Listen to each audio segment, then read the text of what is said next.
वक्रतुंड महाकाय सूर्यकोटी समप्रभ निर्विघ्नं कुरु मे देव सर्वकार्येषु सर्वदा. सर्व विद्या आणि 64 कलांचा अधिपती असलेल्या मंगलमूर्ती गणरायाचे आगमन झालेले आहे. या बुद्धीच्या देवतेच्या आगमनानं सगळं वातावरण जणू आनंद, उत्साह आणि चैतन्यानं भरून गेलं आहे. गणपती आपल्या सगळ्यांचे आराध्य दैवत आहे. भारतीय संस्कृतीमध्ये कुठल्याही शुभ कार्याची सुरुवात करताना सर्वप्रथम श्री गणेशाची पूजा केली जाते. खरं तर या 10 दिवसांमध्ये मुंबई जणू उत्साहाने निथळून गेलेली असते. आपणही मुंबईतील विविध गणेशोत्सव मंडळांना भेटी देऊया आणि बघूया मुंबईतील विविध गणेश मंडळांनी आपल्या लाडक्या बाप्पाची सजावट कशी केली आहे. मुंबईतील लालबागचा राजा म्हणजे अनेक सेलिब्रिटींसह लाखो भाविकांचे श्रद्धास्थान.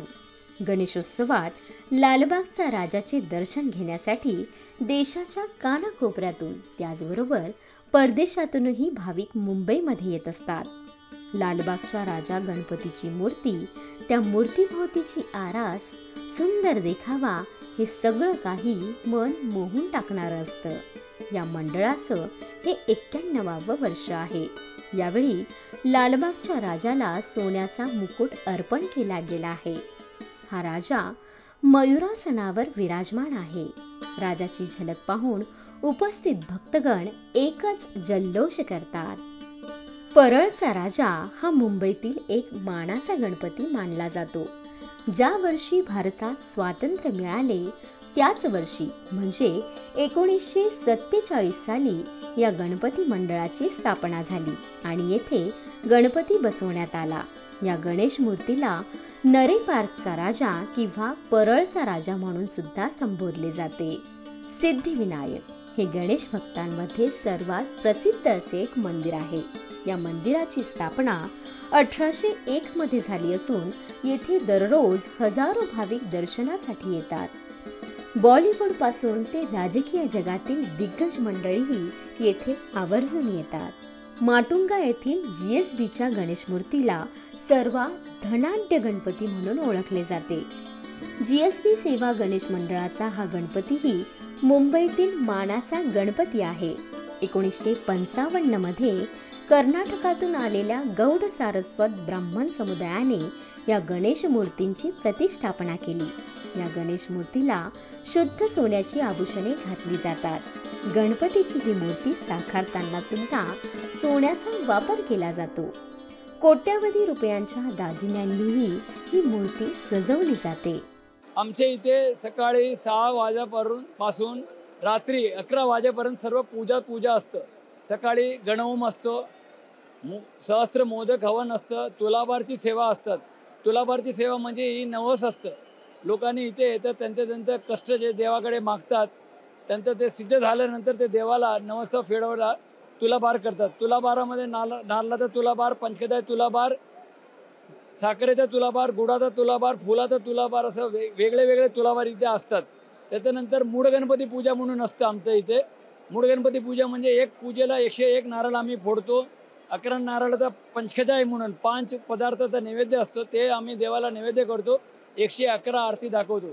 तसंच महामूळ गणपती पूजा म्हणून असते. 1111 आरत्या दाखवतात, 1111 नारळ फोडतात आणि 111चा पंचकदा करतो. तसंच आमच्याकडे संध्याकाळी दीपोत्सव होतो. आम्ही सर्व बत्ती इलेक्ट्रिक वगैरे बंद करून फक्त तुपाचे दीपामध्ये देवाला दीपोत्सव करतो. नंतर रंगपूजा, फुलाची पूजा वगैरे असते. हा सुंदरसा मूर्ती आहे आमचा. या देवाचा दागिनेला प्रसिद्ध आहे. मुकुट 22.5 किलोचा मुकुट आहे. एकूण 70 किलो सोन्याचा देवाने आपला सर्व अंगावर सर्व ज्वेलरी भूषित केलेल्या आहेत. त्याच्यानंतर चांदीचा प्रभावळ आहे मोठी 325 किलोची चांदीची मोठं प्रभावळ आहे. आणि इथेचं वैशिष्ट्य म्हणजे इथे आलेल्या सर्व भाविकांना आम्ही प्रसाद देतो. आणि आम्ही दक्षिण भारतीय गौड सारस्वत ब्राह्मण आहोत. आम्ही ऋग्वेद पालन करतो आणि आमचं जे शास्त्रामध्ये जे आहे ते सर्व आम्ही पालन करतो. आमची मूर्ती जी आहे पहिल्यापासून गेले 70 वर्ष शाडूची मातीची आहे. हे आमचं एक वैशिष्ट्य गणपती आहे. आता आमचा गणपतीचा दुसरा वैशिष्ट्य म्हणजे आम्ही 5 दिवसात साजरा करतो. आम्ही 11 दिवस साजरा नाही करत, पहिलेपासून 5 दिवसच करतो. गणपती बाप्पा मोरया, मंगल मूर्ती मोरया. मुंबईमध्ये जवळजवळ 12,000 सार्वजनिक गणेशोत्सव मंडळं आहेत आणि या सार्वजनिक गणेशोत्सव मंडळाच्या माध्यमातूनच हे GSB सेवा मंडळ आहे, त्यांचा हा उत्सव 5 दिवस चालत असतो. आणि GSB सेवा मंडळ जे आहे ते मुंबईतलं प्रथम म्हणजे धार्मिकता ज्याला आपण म्हणतो, गणपतीला शुचिर्भूतपणा आणि धार्मिकता असते ती ह्या ठिकाणी होत असते.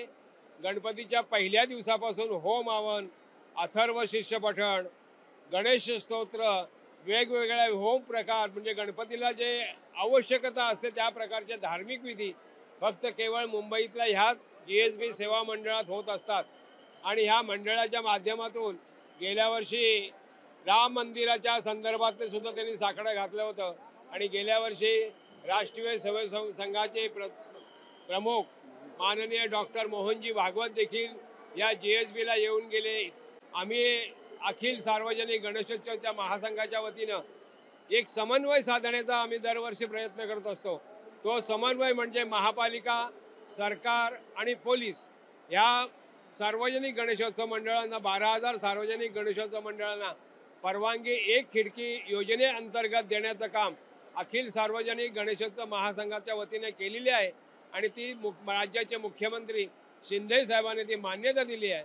आणि म्हणूनच हा सार्वजनिक गणेशोत्सव समन्वय साधल्यामुळे महानगरपालिका आणि पोलीस यांचा समन्वय असल्यामुळे या उत्सवामध्ये कुठल्याही प्रकारचं गालबोट लागत नाही.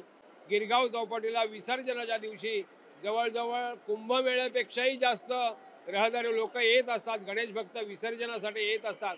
त्यामुळे मुंबईतली कायदा आणि सुव्यवस्था राखण्याचं काम जसं मुंबई पोलीस करतात तसंच महानगरपालिकेच्या वतीनं परवानगी देणं आणि ज्याच्या जेवढी 97, 90, 100 जी काही विसर्जनाची ठिकाणे आहे त्यांची व्यवस्था करणं, तिथे लाईटिंग करणं आणि गिरगाव चौपाटीला हे विसर्जनाचं काम फार मोठ्या प्रमाणात होतं.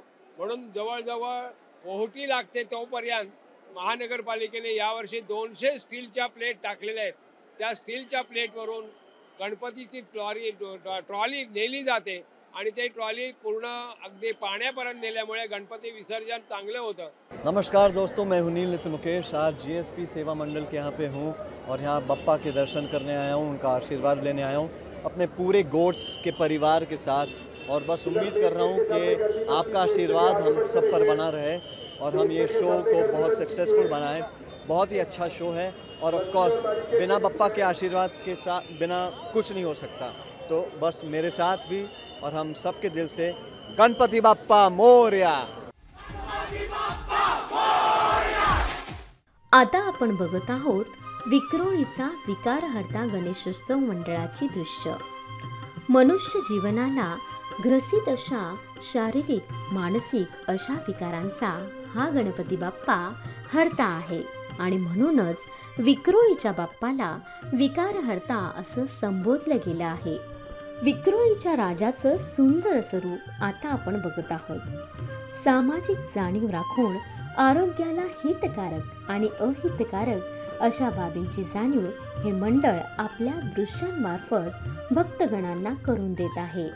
यावर्षी मधुमेह रोगाच्या संदर्भातील अतिशय समर्पक अशी माहिती त्यांनी देखाव्याच्या स्वरूपात उभारलेली असल्याचं आपण बघू शकतो। कन्नमोर एक उत्सव समिती विक्रोळीचा राजा यंदा आपलं 59वं वर्ष साजरं करीत आहे। मागील 58 वर्ष आम्ही समाज प्रबोधनाचं कार्य करत असतो या गणेशोत्सवाच्या माध्यमातून। यावर्षी आम्ही मधुमेह रुग्णांसाठी आदर्श स्वयंपाकघर ही थीम घेऊन आलो आहोत, ज्यामध्ये आम्ही जी मधुमेहाची जी समस्या जी दिवसेंदिवस गंभीर होत चालली आहे, प्रत्येक घराघरात याचे रुग्ण दिसत आहेत. तर त्यांना एक मार्गदर्शन करण्यासाठी व ज्या खेळ आणि जे खेळ व्यायाम हा ज्यावर भर दिलेला आहे आम्ही. ही दृश्य आहेत कन्नम्मवार नगरच्या सुखकर्ताची. सार्वजनिक उत्सव समिती श्री गणेश मैदान इथे बाप्पाची स्थापना केली गेली आहे.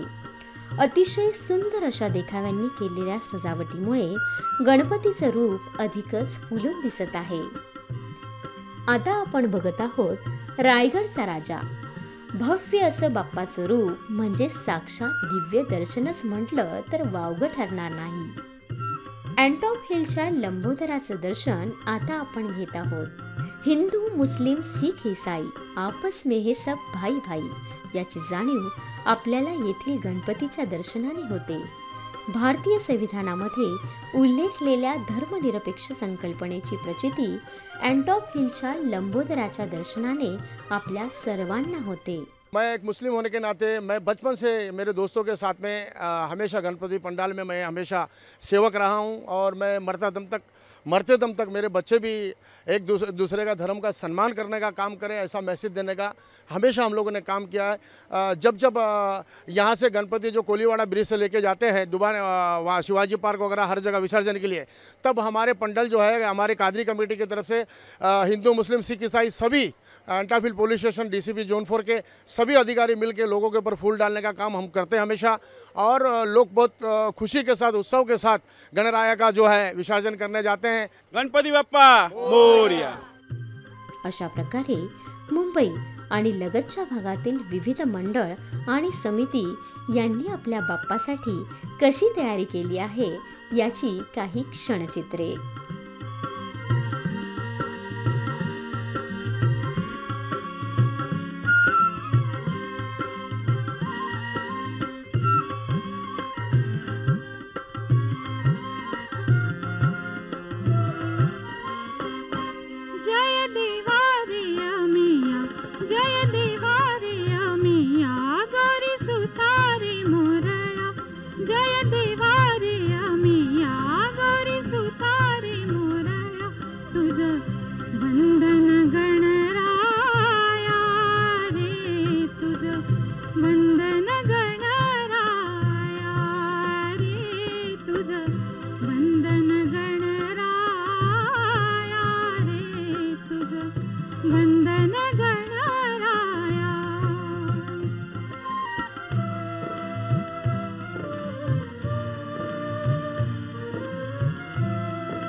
तुझी मूळ परब्रह्म सारे विश्व तुझी माया, तुझी मूळ परब्रह्म सारे विश्व तुझी माया। यावर्षी आम्ही गणपतीने विठ्ठलाचा अवतार घेऊन त्या अवतारामध्ये त्याचे संत आहेत, मग ते तुकाराम महाराज असेल, धनाबा असेल, ज्ञानेश्वर महाराज असेल, भक्त पुंडलिक असेल, असा हा प्लॉट संपूर्ण हा सजवण्यात आलेला आहे। ह्याचे मूर्तिकार श्री राजन धाड यांनी या ठिकाणी ही मूर्ती साकारलेली आहे। आपण गणेश कल्पना एवढीच विनंती आहे की ही मूर्ती आपल्याला प्लॅस्टर ऑफ पॅरिस वाटते, पण ही मूर्ती 2019पासून कागदाच्या लद्यापासून ही मूर्ती आम्ही बनवण्याचा प्रयत्न केला आणि गव्हर्नमेंटने सांगितले पर्यावरण काहीतरी आपल्याला जपायला पाहिजे, तर पर्यावरणाचा आम्ही एक कुठेतरी शब्द पाळला आहे, खारीचा वाटा आम्ही या ठिकाणी उचलण्याचा प्रयत्न केलेला आहे। गणपतीच्या आगमनानंतर साधारणतः तिसऱ्या दिवशी गौरी पूजनाची परंपरा आहे। गौरी म्हणजे पार्वती, गौरी म्हणजे पृथ्वी, तुळशीचे झाड, मल्लिका उर्फ जाईची वेल या आधारेच तेरड्याच्या फुलांचीही गौरी म्हणून पूजा केली जाते। विदर्भ प्रांतात गौरीला महालक्ष्मी म्हणतात व तो सर्वार्थाने रूढ झालेला शब्द सबंध महाराष्ट्रात पूर्वापार वापरला जातो। लक्ष्मी ही विष्णू पत्नी तर महालक्ष्मी ही महादेव पत्नी पार्वती होय असाही समज आहे। या महालक्ष्मीला ज्येष्ठा गौरी म्हणून संबोधले जाते। पुराण ग्रंथानुसार गणेश चतुर्थी आणि गौरी हे खरे तर व्रत आहे। कालांतराने या व्रतांना सणांचे स्वरूप प्राप्त झाले आहे। कोकण किनारपट्टी आणि गणपती बाप्पा यांचं नातं अटूट आहे। इथं गणेश उत्सव मोठ्या आनंदात, उत्साहात आणि जल्लोषात साजरा केला जातो। कोकणात अनेक ठिकाणे आहेत जिथे श्री गणेशाचा अधिवास आहे, त्याची कायमस्वरूपी पूजा अर्चना केली जाते। गणपती विसर्जनाबाबत प्रसिद्ध अभ्यासक डॉ. सोमन यांनी एक गोष्ट सांगितली आहे। भारत हा कृषीप्रधान देश म्हणून ओळखला जातो। भाद्रपद महिन्यात गणेश चतुर्थीच्या दरम्यान शेतांमध्ये धान्याच्या लोंब्या हिरव्यागार पात्यातून डोलू लागतात। गणेश चतुर्थीच्या दिवशी धरणी मातेचे आभार मानण्याची पद्धत आहे। धरणी मातेविषयी कृतज्ञता व्यक्त करण्यापूर्वी बांधावरच गणरायाच्या मातीची मूर्ती तयार करून तिची पूजा केली जात असे। सुरुवातीला पूजा झाल्यानंतर त्याच दिवशी या मूर्तीची नदीमध्ये विसर्जन केलं जात असे, पण नंतर काळानुसार या परंपरेमध्ये बदल होऊ लागला। काही जण सुबक मूर्ती तयार करून घरी आणू लागले आणि तिची प्रतिष्ठापना करू लागले। नंतर ती मूर्ती नदीत विसर्जन करीत हळूहळू 1.5 दिवसाच्या गणपती पूजनाची पद्धत सुरू झाली। पण उत्सवात आणखीन रंगत आणण्यासाठी किंवा कित्येक जण नवस पूर्ण करण्यासाठी 5 दिवस 7 दिवसांनी गणेश मूर्तीचे विसर्जन करतात। त्यामागे कोणतेही शास्त्रीय कारण नाही असे काही अभ्यासक सांगतात।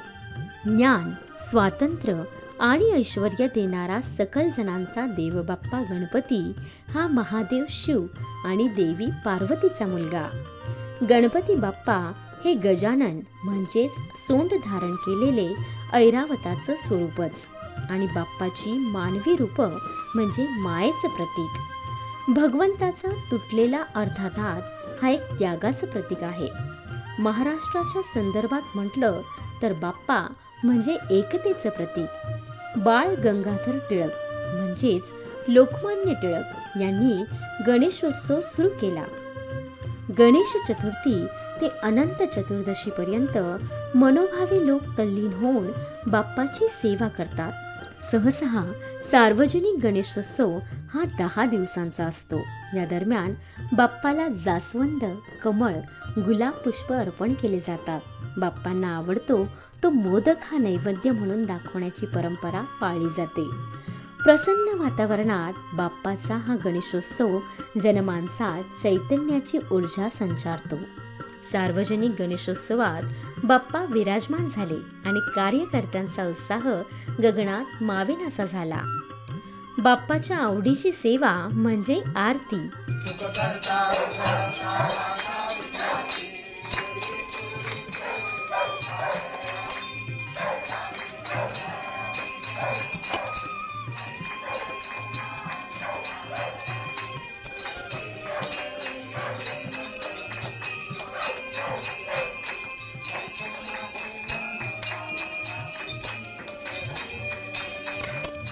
ही आरती म्हणजे अंधारातून प्रकाशाकडे जाण्याचं प्रतीक. 10 दिवस मुंबई अगदी सजलेली असते. बाप्पाच्या दर्शनाने घराघरांमध्ये उत्साह ओसंडून वाहत असतो. सुखकर्ता दुःखहर्ता वार्ता विघ्नाची, नुरवी पूर्वी प्रेम कृपा जयाची. गणपती बाप्पाची आरती घराघरात आणि सार्वजनिक मंडपात सकाळ आणि संध्याकाळ गायली जाते. मोगऱ्याचा केवड्याचा भक्तिमय असा सुगंध सर्वत्र पसरलेला आपल्याला जाणवतो. मोदक लाडवांचा नैवेद्य आणि त्याबरोबर असणाऱ्या प्रसादाचा सुगंध वातावरण कसं भक्तिमय करतो हे अनुभवलेलं बरं. त्याचं वर्णन शब्दात व्यक्त न करण्यासारखंच. या 10 दिवसात बाप्पाच्या दर्शनाने मनाला जो आनंद होतोय ना, तो आपण शब्दात सांगू शकत नाही. लोकांची गर्दी आपण बघतच आहोत. चला तर मग आपणही या गणपती बाप्पाच्या चरणी विलीन होऊया. तर बोला गणपती बाप्पा मोरया.